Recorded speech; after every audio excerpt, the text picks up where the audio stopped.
घुंघराले बाल। राइना बचपन से ही खूब सुंदर थी। उसके लंबे लंबे घुंघराले बाल से हमेशा उसका चेहरा ढका रहता। अरे भूत भी बनकर घूमती रहती है, चल तेरे बाल कटवा दूं। अच्छा, क्यों भला? स्कूल में तो सारा वक्त बांधकर घूमना पड़ता था। अब तो मैं कॉलेज जाऊंगी और बाल खोल कर घूमूंगी। हाँ। अरे ये बाल देख रही है, ऐसे लगता है जैसे मधुमक्खी का छत्ता। खैर, घने घने घुंघराले बालों से राइना सुंदर तो लगती, लेकिन उसे संभालना उसके लिए बड़ा काम था। माँ, अरे माँ, शैम्पू खत्म हो गया है। इस बार वो वाला लाना ना, जो घुंघराले बालों को और बाउंसी बनाता है। माँ ले आना, हाँ जरूर से। कल मेरा कॉलेज का पहला दिन है, मैं चाहती हूँ सब मुझे देखकर जले। अगले दिन राइना कॉलेज पहुँचती है, जहाँ एक लड़का उसे छेड़ते हुए कहता है, अरे लगता है चाउमीन में सोया सॉस कुछ ज्यादा ही गिर गया। अरे मुझे तो चेहरा दिख ही नहीं रहा। लड़कियां भी राइना का मजाक उड़ाती है। अरे यार, ये कंगना की कॉपी करके कौन आया है? लोकल कंगना, और कौन? राइना को सभी पर गुस्सा आता है, लेकिन वो कुछ नहीं कहती। स्कूल में तो बाल बंधे ही रहते थे, लेकिन कॉलेज में राइना एक लड़की से कहती है, हाय, मेरा नाम राइना है, मुझे आर्ट्स डिपार्टमेंट में जाना है। कहाँ से है रास्ता? अपने बाल हटा कर देखो, सामने ही बोर्ड लगा है। राइना को कॉलेज में भी दोस्त बनाने में दिक्कत आ रही थी। वो रोते रोते घर आ जाती है। माँ, मैं क्या करूं? आज तो सारे दिन लोगों ने न जाने क्या क्या बोलकर मेरा मजाक ही बना कर रख दिया। माँ प्लीज कुछ करो ना मेरे बालों का। मैंने तो पहले ही कहा था कटा दे, पर तू। अरे कटाने से क्या होगा, उल्टा जो थोड़े बांध कर ये इन्हें समेट सकती है ना, वो भी नहीं कर पाएगी। तो क्या मेरी कोई दोस्त नहीं बनेगी कॉलेज में, या मैं हमेशा लोगों के मजाक का ही शिकार होती रहूंगी? राइना जोर जोर से रोने लगती है। तभी उसका छोटा भाई आ जाता है और राइना के बालों के बीच एक पेंसिल छुपा देता है। तभी उसका दोस्त भी पीछे से आ जाता है। अरे ढूंढो ढूंढो, कहाँ है पेंसिल, मैं नहीं बताऊंगा। दोस्त काफी कोशिश करता है, लेकिन उसे पेंसिल नहीं मिलती। वो वहाँ से चला जाता है। थैंक्स दी, आज आपके बालों ने तो मुझे बचा ही लिया। अच्छा, बहुत दिनों के बाद बालों को लेकर कुछ अच्छा सुनने को मिला। मुझे भी पहले लगता था कि मेरे बाल सबसे सुंदर है, लेकिन अब पता चला। अरे क्या पता चला, क्या हो गया? देख, किसी भी चीज के ना दो पहलू होते हैं। या तो तुम बालों से ही लोगों का मन जीतो, या फिर रोती रहो। अब ऐसे घने बाल तो तुम्हें भगवान ने दिए हैं। राइना को पिता की बात समझ में आ जाती है।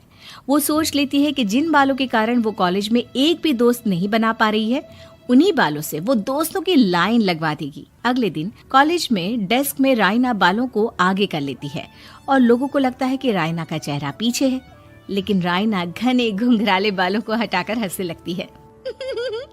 देखा मेरे बालों का कमाल, इससे मेरा चेहरा भी नहीं दिखता और मैं चलती क्लास में सो भी सकती हूँ। सभी राइना को देखकर हंसने लगते हैं। क्लास में परीक्षा चल रही होती है, तो राइना अपने बालों में चीटिंग के पेपर छुपा छुपा कर आसपास के बच्चों की मदद भी कर देती है, जिसके बाद से तो राइना क्लास की हीरोइन बन जाती है। वाह राइना, तेरे बाल तो बहुत कमाल के हैं। मैं तो इन्हीं के कारण पास हो गई। और पता है, मैं तो अपने काम का सामान राइना के बालों के बीच में ही फंसा देती हूँ। जैसे जैसे काम होता है वैसे वैसे इस्तेमाल करती हूँ। अब तो क्लास में हर कोई राइना के साथ बैठने की जिद करता। राइना में इसे लेकर घमंड आ जाता है। उसे लगता है कि वही क्लास की सबसे डिमांडिंग लड़की है। फिर एक दिन, मैं इस कॉलेज में नई नई आई हूँ, क्या आप मेरी दोस्त बनेंगी? मैं? ओह सॉरी, मैं इस क्लास की सबसे डिमांडिंग लड़की हूँ। हर कोई मेरे साथ ही रहना चाहता है। एक काम करो ना, वो पीछे की सीट दिख रही है, जाओ जाकर वहीं बैठ जाओ। लड़की को राइना की बात बहुत बुरी लगती है, लेकिन वो करती भी तो क्या, जाकर चुपचाप पीछे की सीट पर बैठ जाती है। तो आज का लेसन सबने याद किया है ना बराबर से?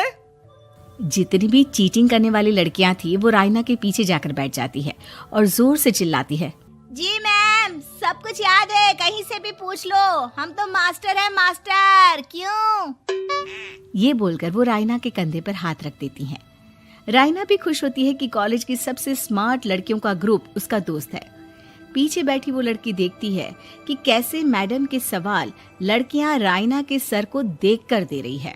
शाबाश, मुझे खुशी है कि तुम लोग इतनी अच्छी पढ़ाई करने लगी हो। मैं प्रिंसिपल से कहकर तुम लोगों की स्कॉलरशिप की बात करूंगी, जिससे तुम लोगों के माता पिता का पैसा जो फीस में लग रहा है वो बच जाए। सभी लड़कियां खुश हो जाती हैं। टीचर के जाने के बाद एक लड़की कहती है, गर्ल्स, अब हम लोग ना सिर्फ सबसे स्मार्ट बल्कि सबसे इंटेलिजेंट भी हो गए हैं। इसी बात पर आने वाले संडे को मेरे घर पर पार्टी, सबको आना है, ओके? सभी लड़कियां पार्टी के लिए एक्साइटेड हो जाती हैं। रायना भी। माँ, मेरे कॉलेज की सबसे स्मार्ट लड़की ने पार्टी रखी है संडे को। मैं भी वहाँ सबसे अच्छी दिखना चाहती हूँ, लेकिन ये बाल। घुंघराले बालों का तो कर भी क्या सकती है। तभी उन लोगों की नजर पार्लर के एक इश्तिहार पर पड़ती है जो 3000 रुपए में बाल स्ट्रेट कर रहा था। माँ, मुझे पैसे देना, मैं बाल सीधे करवा कर आती हूँ। संडे को पार्टी में सबसे अच्छी लगूंगी। बस फिर क्या था, अपने घुंघराले बालों को रायना पार्लर जाकर स्ट्रेट यानी कि सीधा करवा लेती है। और फिर पार्टी वाले दिन, हाय गर्ल्स, कैसी लग रही हूँ मैं? ओह नो, शिट, ये क्या करवा लिया बालों का हाल? और जिसके घर पार्टी थी वो लड़की, अरे ये क्या करवा लिया? तुम्हें मालूम नहीं है, जिस बालों में चीटिंग रखकर हम लोग टीचर के अगर इम्प्रेशन जमाते थे, उन बालों को तुमने। अरे हमें तो स्कॉलरशिप भी मिलने वाला था, अब तुमने बाल सीधे करवा लिए। अब तुम हम लोगों के लिए किसी काम की नहीं हो। अरे लेकिन हम दोस्त तो है ना, क्या मैं अच्छी नहीं लग रही हूँ? हमें तेरे अच्छे और बुरे लगने की कोई जरूरत नहीं है। हम लोगों को तेरे बालों से फायदा था, अब वो नहीं है, तो हम तेरे दोस्त भी नहीं है। जा जाकर बाल वापस घुंघराले करके आ, तभी तो हम लोगों की दोस्त बन सकती है। रायना रोते रोते घर आती है और माँ को सारी बात बता देती है। माँ, ला पैसे दे, मैं बाजार जाकर बाल ठीक करा के आती हूँ। लेकिन माँ, मुझे ये बाल बहुत अच्छे लग रहे हैं, काश ये बाल मैं पहले ही सीधे करवा लेती। देख बेटा, पैसे तो मैं तुझे दे दूं, लेकिन वैसे बाल करके तू फिर ऐसे दोस्त बनाएगी जो तेरे साथ मतलब के लिए जुड़े हैं। लेकिन इन बालों में तू ऐसे दोस्त बनाएगी जो तेरे साथ जीवन भर का साथ निभाएंगे। रायना को माँ की बात समझ में आ जाती है।